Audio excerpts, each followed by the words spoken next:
Bonjour les héliotistes, j'espère que vous allez bien. Si vous vous intéressez à l'analyse technique, à la bourse et aux cryptos, alors vous êtes au bon endroit.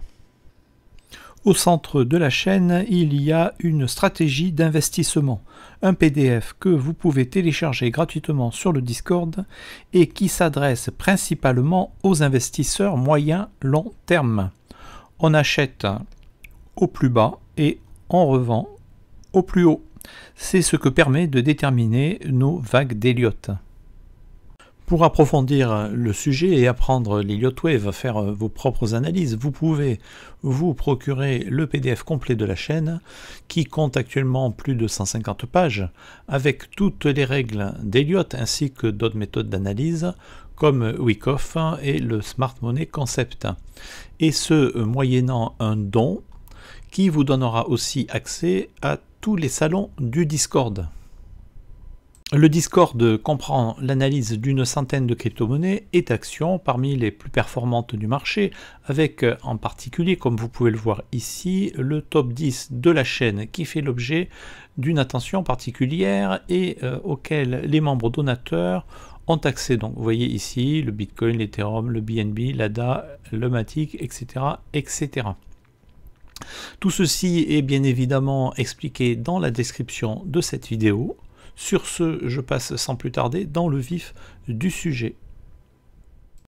Alors, je vous propose ce soir une vidéo assez rapide pour faire le point sur le cours du Bitcoin, ici en unité de temps weekly. Nous verrons ensuite en unité de temps daily ce qu'il en est, avec la formation ici d'un descending wedge, donc un fuseau descendant.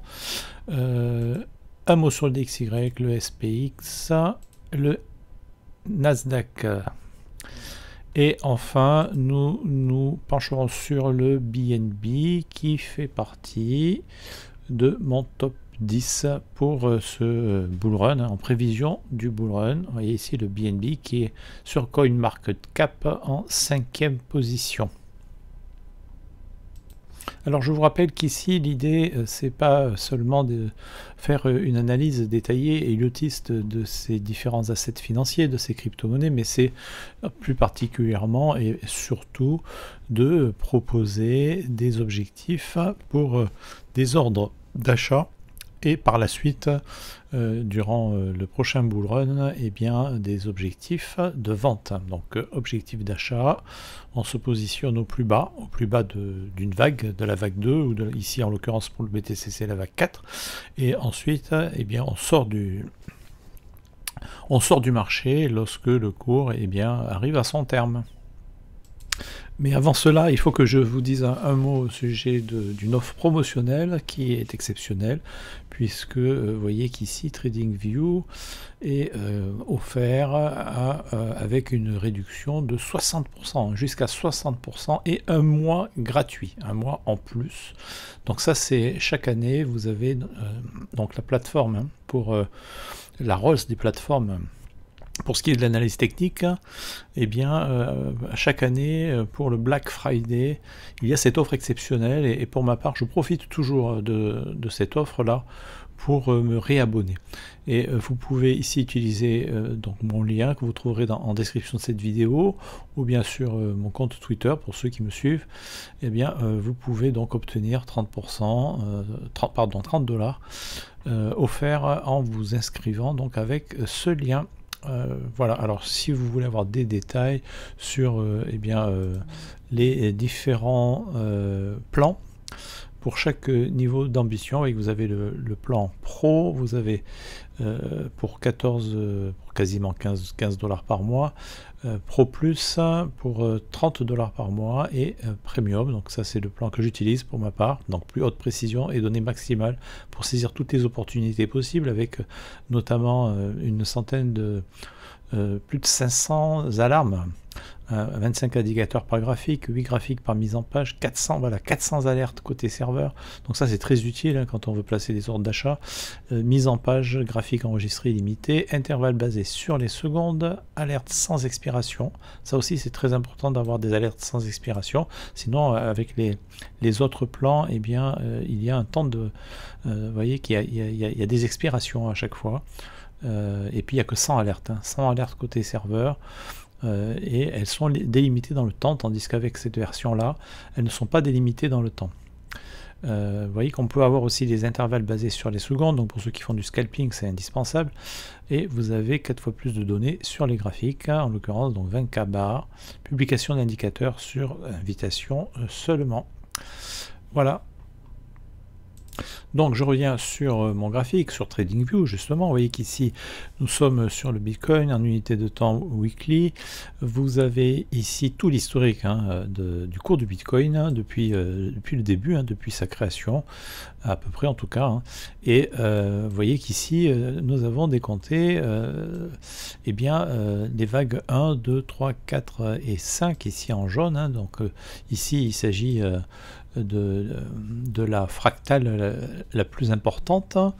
Vous trouverez d'ailleurs sur le Discord ce graphique ici avec vous voyez donc le modèle stock to flow and price et les vagues d'Elliott ici, vous voyez que l'on peut reproduire sur ce modèle et qui le suit de manière vraiment parfaite. Et vous voyez qu'ici eh bien il nous faut venir former cette dernière vague 5 après selon ce modèle en tout cas hein, on pourrait être amené à revoir ce décompte dans le détail, mais dans les grandes lignes c'est ce que nous voulons voir avec vous voyez ici une dernière vague 5, ensuite une grosse correction pour enfin eh bien après le prochain halving eh bien avoir de nouveau cette impulsive haussière pour venir aller chercher des objectifs eh bien, encore plus haut, bien évidemment. Alors tous ces graphiques, vous les avez encore une fois sur le Discord de la chaîne, donc n'hésitez pas à vous abonner. D'ailleurs, vous voyez qu'ici, tout ce qui est analyse technique, donc divers, autres qu'Elliottiste, il n'est pas nécessaire d'être membre donateur pour y avoir accès. Donc vous pouvez consulter toutes ces analyses-là qui sont des analyses fondamentales et qui permet vraiment, en complément de l'Elliott Wave, eh bien, de prévoir des objectifs à l'achat comme à la vente.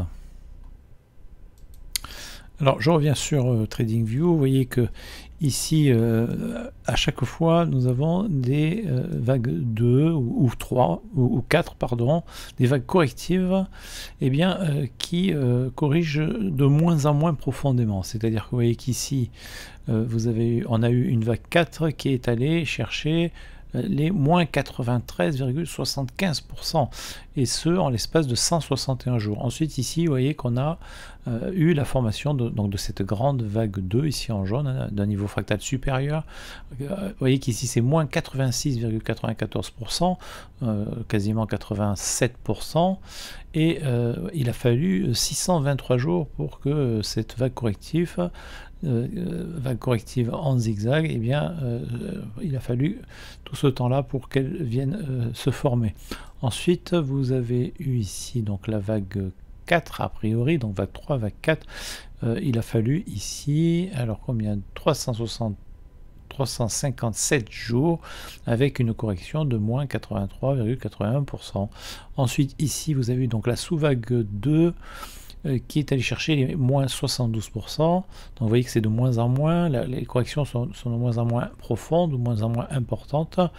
Alors ici sur 259 jours, donc quasiment 300, on va dire quasiment une année. Et ensuite, eh bien, celle qui nous intéresse maintenant, c'est celle-ci, c'est donc cette grande vague corrective ici en ABC. Et une vague C, pardon, a priori en ending en diagonale terminale divergente, donc en 5 vagues. Nous serions dans la formation de la dernière vague, hein, la 5e vague.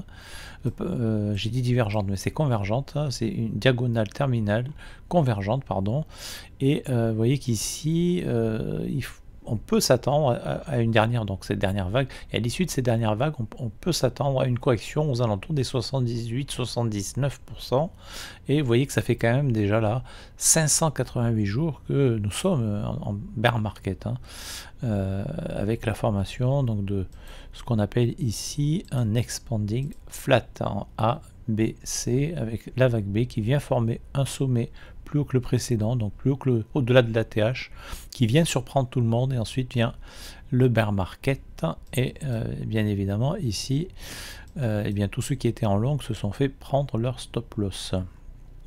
Donc on vient chercher la liquidité acheteuse ici, et l'objectif alors à ne pas dépasser ici pour ne pas invalider cette structure, hein, en 1, 2, 3, 4, 5 ici, eh bien vous l'aurez compris, il ne faut pas casser ce niveau là, hein, c'est-à-dire le haut de la vague 1 ici, à savoir les 13 870. Donc là, pour moi, les choses sont extrêmement claires. Si le cours venait casser ce niveau-là, à ce moment-là, je serais contraint de revoir mon décompte. À ce moment-là, nous décompterions, non pas ici une vague 4 puis 5, mais à ce moment-là, une vague 2.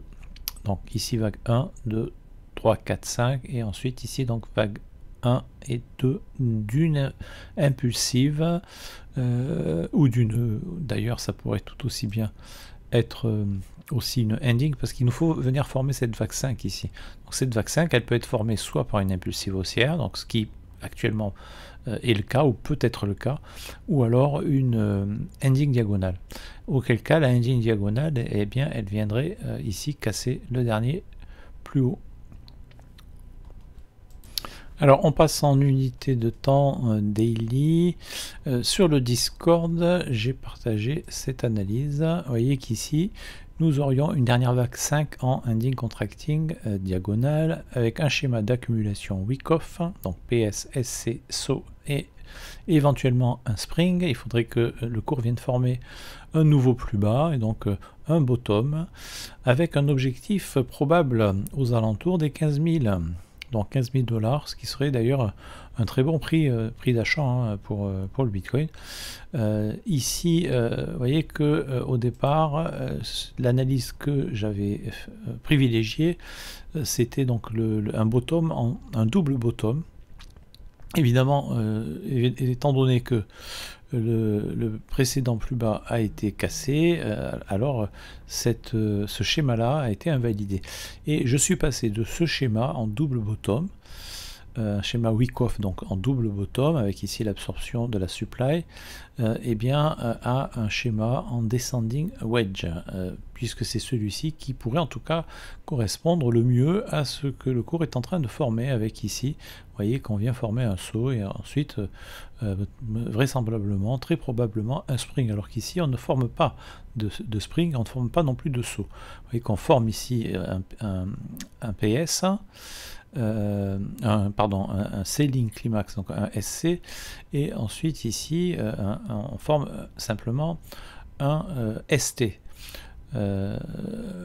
donc un test secondaire, et ensuite le cours repart à la hausse. Or vous voyez que si je reviens ici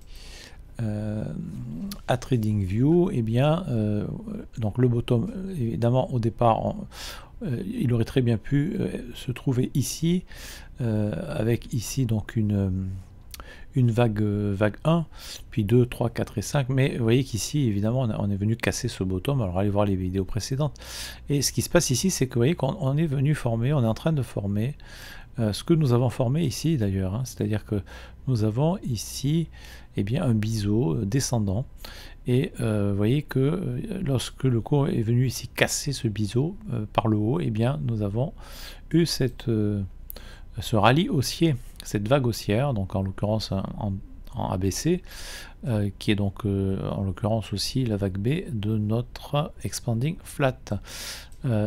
Donc ici, vous voyez, biseau ascendant et non pas descendant, le cours baisse. Biseau ascendant, le cours baisse. Biseau descendant, la probabilité la plus forte, c'est que le cours reparte à la hausse. Vous voyez, ça c'est une structure de retournement, c'est ça qu'il faut bien comprendre. C'est que nous avons là, a priori, une possible structure de retournement. Alors les structures de retournement, il peut y en avoir de différents types. Hein. Il y a celui-ci en double bottom et vous avez celui-ci. Donc celui-ci, encore une fois, moi personnellement, c'est ce que je vois là. Alors on peut le tracer de différentes manières. Là, je l'ai placé de cette manière-là, tout simplement parce qu'il relie. Alors mince, on va enlever ça. Voilà. On peut le tracer aussi comme ça, bien évidemment, mais là je l'ai tracé comme ça parce que vous voyez qu'ici le cours est venu chercher le bas de notre biseau descendant, ensuite le haut, ensuite de nouveau le bas, ensuite il nous a fait un fake out, et puis il a réintégré donc le bas de ce biseau descendant. Ensuite, vous voyez, hop, il est venu rebondir sur le haut et aussi ensuite sur le bas. Donc on a ici forcément une contraction du cours, et je m'attends maintenant à ce que le cours vienne former un dernier plus bas. Donc ici on a eu un saut, on peut très bien avoir un spring. Et là on vient récupérer la liquidité qui se trouve ici, et ensuite à ce moment là on peut repartir à la hausse. On peut repartir bien évidemment ici avec une belle impulsive, ou pourquoi pas avec un V-bottom ici. Hein. En tout cas c'est ce qui se rapproche d'ailleurs ici d'un V-bottom, c'est-à-dire que vous voyez qu'ici quand on a un biseau descendant, ici on part en V-bottom en général, hein, c'est assez rapide. Donc ici pareil, on a un biseau descendant, on pourrait très bien repartir assez rapidement ici, mais il nous faut quand même encore pour moi une dernière vague baissière. C'est-à-dire que moi, quand je suis haussier, je le dis, et ce qui m'autorise à le dire, c'est parce que la structure, évidemment, que je vois, que j'analyse sur le cours du Bitcoin, m'autorise à éventuellement émettre l'hypothèse d'un retournement haussier et d'une reprise imminente du bull run. Et on aurait très bien pu le faire ici. Ici, vous voyez qu'on avait une très belle structure, d'ailleurs aussi en Adam et Ève. On pouvait aussi décompter cette structure-là, hein, pour ceux qui font du chartisme. Vous voyez qu'ici, nous avons une espèce de V ici, puis là, ici, un demi-cercle. Et ensuite, il aurait fallu évidemment venir casser ce dernier plus haut, hein, pour valider cette structure donc chartiste en Adam et Ève.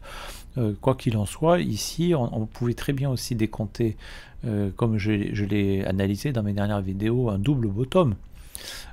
Et c'était tout à fait justifié. Et puis il y a eu la déconfiture, la débandade, le drame de la plateforme FTX, et vous voyez que c'est précisément le fondamental qui a amené le cours plus bas. Et donc du coup ça a invalidé évidemment notre bottom. Et ce bottom, encore une fois, c'était pas une erreur de l'envisager. On pouvait très bien envisager un bottom ici, comme on pouvait très bien envisager un bottom ici. Ici nous avons eu un W weekly qui tenait la route, et vous voyez qu'on était venu d'ailleurs casser ici la neckline de notre W weekly, mais fake out, et ensuite le cours est reparti à la baisse. Alors personne ne peut prédire avec exactitude, avec certitude, ce que le cours va faire. C'est-à-dire quand on a une structure potentielle de retournement, une structure de retournement potentielle plus exactement, alors il est tout à fait légitime d'envisager une reprise haussière. Cela dit, alors là le cours est vraiment descendu très bas, c'est-à-dire que qu'on fasse de l'Elliott Wave ou non, il y a plusieurs indicateurs, il y a différents indicateurs, et ces indicateurs annonçaient tous la reprise imminente du bull run. Or, vous voyez qu'ici le cours finalement est venu former un plus bas. Alors nous avions eu ici, vous voyez qu'on a eu la pastille bleue du H-Ribbon. Alors c'est vrai qu'elle est en daily, on l'a pas encore en weekly. Idéalement on devrait l'avoir en weekly, cette pastille. Cette pastille là, le H-Ribbon est quand même très fiable, hein, en termes d'indicateurs techniques, pour trouver le bottom du cours du Bitcoin. C'est vraiment un indicateur qui est extrêmement fiable, qui a fait ses preuves par le passé. Et vous voyez qu'ici, alors on a une pastille verte, on n'a pas une pastille bleue, mais alors, en règle générale, vous voyez que la pastille verte, elle précède de peu la pastille bleue. Et puis on a eu cette pastille bleue, eh bien, vous voyez ici en daily. Donc on peut tout à fait envisager que le cours, eh bien là, reparte à la hausse très probablement, très prochainement. Donc ça, c'est ce que je voulais dire au niveau du Bitcoin. Voilà, alors je ne vais pas revenir sur ce que j'ai déjà dit dans les vidéos précédentes. Je reviens rapidement sur le DXY. Donc ici on est venu casser donc la trendline ici. Alors d'ailleurs si je mets Ishimoku, voilà, donc ici je suis en weekly, vous voyez que le cours est venu casser la Kijun weekly ici là. Donc ça c'est bullish. Si je me mets en daily, on le voit encore mieux. Voilà, donc on est venu ici casser le Kumo en daily. Et notre trend là, on peut tracer une trendline ici. Vous voyez que ça c'est bearish, hein. Le DXY pour moi il est bearish. Alors attendez, voilà, j'enlève ça. Alors ce qu'il y a, c'est que il est bearish, mais forcément là il faut qu'il y ait forcément un rebond. Donc ici d'ailleurs on peut très bien tracer une trend line. Voilà, comme ça, ici.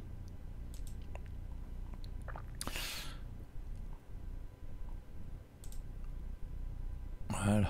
Donc il est probable qu'ici que le cours vienne chercher cette trendline avant de repartir à la baisse.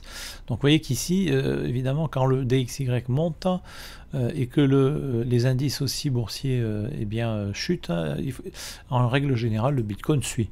Donc c'est pour ça qu'ici, il nous faut une dernière vague baissière parce que nous avons ici ce DXY qui monte ou qui s'apprête, qui est en train de monter ici, qui est dans une dynamique haussière. Et ici, nous devrions avoir une vague baissière parce que nous avons eu, alors sur le S&P 500, vous voyez qu'on a eu une vague 1, 2, 3, 4, 5 en leading diagonale qui vient former une vague 1 a priori, alors à moins qu'on ait encore un zigzag correctif, évidemment, ça c'est toujours possible. Est-ce que nous avons posé un bottom ici ou pas? Alors vous voyez qu'il est possible, il est permis de considérer que nous avons ici un spring et que le cours là va repartir à la hausse. Ça, allez voir la vidéo précédente, je ne vais pas revenir sur les détails de ma dernière analyse. Ce que je rajoute ici, c'est en unité de temps daily, vous voyez la formation de cette leading diagonale potentielle, en tout cas vague 1, vague 2, ou alors vague A, vague B, et ensuite vague C, et avec cet objectif ici des 168. Donc vous voyez que même si on a ici une vague C, on peut aller chercher cet objectif là. Ici on peut avoir un rallye haussier, même si, alors parce qu'il y a plusieurs décomptes possibles, ici certains considèrent que nous avons déjà eu ici notre vague 5, auquel cas ici nous aurions un rebond correctif tout simplement, mais ce rebond pourrait très bien venir former un expanding flat et donc venir former un nouveau sommet. Donc dans tous les cas, que ce soit donc moi cette analyse que je vous ai proposée, donc vague 1, vague 2, 3, 4 et ensuite 5 avec une vague 5 qui pourrait aller chercher les 5100 et quelques, ou alors en tronquer les 4522. Vous voyez que même si on considère que nous avons déjà eu là la vague 5, alors moi j'ai du mal à faire ce décompte, mais certains le font, donc imaginez qu'on ait ici un autre top, et on pourrait très bien ici avoir une vague corrective suffisamment importante pour avoir le temps de repartir avec les crypto-monnaies dans une dynamique haussière du bull run. Donc c'est lors de la formation de cette vague-là que nous voulons voir eh bien, la reprise du bull run. Et ça, évidemment, c'est l'avenir qui nous le dira. Mais en tout cas, il nous faut une vague haussière ici, il nous faut une dernière vague haussière. Cette dernière vague haussière, je vous propose aussi de la voir ici sur l'indice de Nasdaq 100. Vous voyez qu'ici, on peut faire ce décompte-là avec une vague 1, vague 2, vague 3, vague 4 et la vague 5 qui pourrait venir chercher l'un de ces deux objectifs, 100% de la vague 1, donc ça fait quoi? Ça fait 15 150, ou bien 168, ça fait 18 000. Et là, pareil, hein, c'est lors de la formation de cette vague qu'on pourrait avoir ce rallye haussier sur les crypto-monnaies. Alors allez voir, je vous encourage à vous abonner à mon compte Twitter parce que là je publie régulièrement, quasiment tous les jours, des analyses, soit des analyses que je partage donc d'autres analystes, hein, comme vous voyez ici par exemple là, et qui des analyses qui tiennent la route, hein, qui sont vraiment solides, et puis je partage aussi des analyses héliotistes de mon cru, alors sur les indices, notamment sur le Bitcoin, parce que pour les altcoins, il faut être abonné, et c'est sur le Discord que ça se passe. Donc vous voyez qu'ici, j'ai fait aussi cette analyse donc, du Dow, et avec ici, alors c'est toujours la même structure, hein, vague 1, vague 2, vague 3, potentiel vague 3 ici au 168, et ensuite vague 4, et enfin il nous restera à former cette vague 5. Voilà, donc nous avons ça, vous avez ici le CAC 40, donc pareil, vague 1, vague 2, alors ça c'est une impulsive haussière, vague 1, vague 2, vague 3, vague 4, vague 5, avec l'objectif ici, donc de la vague 5, 168, aux alentours des 8000 $. Et aussi, alors ça ce sont les indices, alors là c'est le SPX, donc ça j'en parle suffisamment dans mes vidéos. Donc là, l'analyse Wyckoff en descending wedge, Et ici, vous avez d'autres analyses, vous voyez, qui ne sont pas de moi, mais qui sont d'analyses que je suis et qui valent vraiment la peine d'être suivies, hein, à mon sens. Vous voyez d'ailleurs, celui-ci, il a combien? Il a 15 000 abonnés. Voilà, ce sont des analyses qui font leur preuve, hein. Ici, celui-ci, 392 000 abonnés. Alors, ça, c'est très bon. Stock Money Lizard, combien? 40 000 abonnés. Alors lui, il fait pareil, très bonnes analyses. Alors c'est pas des analyses idiotistes, mais c'est vraiment complémentaire. Alors ça, je le partage sur Twitter et sur le Discord. Sur le Discord, je partage principalement des analyses fondamentales qui peuvent être tout à fait utiles à conserver, vous voyez, dans la durée, et on peut y revenir tout au long du bull run et même au-delà. Donc ici, pareil, hein, donc voilà, n'hésitez pas. Alors maintenant, je termine par l'analyse du BNB. Pourquoi? Parce que le BNB, eh bien, il fait partie de mes crypto-monnaies, de mon top 10. Hein. Donc voilà, mon top 10, encore une fois, il est ici. Vous voyez, donc il y a le BNB qui occupe la 5e position sur CoinMarketCap. Donc je vous en fais l'analyse. Évidemment, si vous voulez avoir les analyses des autres crypto-monnaies, alors de temps en temps j'en proposerai d'autres, hein, sur YouTube, mais ça c'est réservé aux membres donateurs. Vous avez aussi celle-ci évidemment, du top 25, le top 50, le top 100. Vous avez aussi les crypto-monnaies pépites, hein, comme l'OMI, l'IBAT, la crypto-monnaie Veritize, etc. Des crypto-monnaies qui ont fait l'objet aussi d'un don pour une analyse suivie. Donc ça, ce sont des abonnés qui m'ont fait un don pour que j'analyse ces crypto-monnaies. Donc ça, c'est toujours possible. Et puis vous avez ici, voilà, donc les cryptos CBDC sur lesquels il vaut aussi la peine d'investir. Et puis des cryptos qu'on peut hold à très long terme, hein, qu'on peut oublier sur une ledger par exemple sans jamais y toucher. On y met un certain pourcentage. Ça, c'est une méthode que je préconise aussi. Alors, BNB. Très intéressante comme crypto-monnaie, évidemment. C'est la crypto-monnaie de la plateforme Binance. C'est quasiment, finalement, maintenant, ça va être quasiment la seule crypto d'un exchange sur lesquels, vous voyez, qui fasse partie de mon top 10. Évidemment, avec la déroute de FTX, j'aurais tendance à me méfier des crypto-monnaies natives des plateformes. Mais le BNB, bon, voilà quoi, Binance, ça tient le coup. Ils sont en train d'apporter toutes les preuves nécessaires pour prouver eh bien, la fiabilité de cette plateforme. Et le BNB est une crypto-monnaie qui est très utile, en tout cas pour ceux qui utilisent la plateforme, que ce soit aussi PancakeSwap par exemple, hein, la finance décentralisée. Le BNB est très utile. Donc du coup ici, je l'ai dans mon top 10. Donc nous avons formé une vague 1, ça c'est ce que je propose comme structure, vague 1, vague 2, vague 3, vague 4, et il nous faut venir former cette vague 5. Le cours évolue dans un canal ascendant. Nous avons ici alors des zones d'imbalance. Alors ça c'est un indicateur que j'ai rajouté dans mes indicateurs, vous voyez, qu'on peut retrouver sur la chaîne, que je d'ailleurs vous conseille. C'est la stratégie, les rois du Bitcoin. Eh bien, vous avez cet indicateur imbalance. Donc, vous voyez que ce sont des zones de déséquilibre du marché et le cours est susceptible de retourner dans ces zones-là. Alors, on peut les tracer soi-même et là, c'est plus rapide puisque ça le fait automatiquement. Alors, ici, on est en unité de temps weekly. Évidemment, plus l'unité de temps est petite, plus cet indicateur est fiable. Et plus le cours est susceptible de retourner dans ces zones-là. Donc, ici, on est ce sont des imbalances en daily. Non, en weekly, pardon. Donc vous voyez qu'on en a une ici, alors après on en a beaucoup plus bas, hein. Encore une fois ici on ne doit pas dépasser le haut de la vague 1. Ici on n'a pas formé un expanding flat, on a formé un regular flat, c'est-à-dire qu'ici, alors allez voir le PDF évidemment de la chaîne, hein, que je vous recommande, puisqu'ici vous pouvez retrouver très facilement eh bien, toutes les règles d'Elliott. Ici vous avez par exemple, alors je cherche ça, donc les corrections à plat. Voilà, donc ici, vous voyez, si la vague B ne vient pas casser le dernier plus haut, alors on a affaire à un régular. Donc la vague B vient chercher 90% jusqu'à 100%, éventuellement jusqu'à 105, mais ça c'est très rare. Mais normalement, on ne vient pas former un nouveau plus haut. Et ensuite, l'objectif de la vague C pour un régular, c'est 61,8, 100 à 105% de A. Et parfois, c'est aussi 127,2. Donc là, d'ailleurs, il faut que je le rajoute ici. Et alors, c'est ce qu'on voit ici.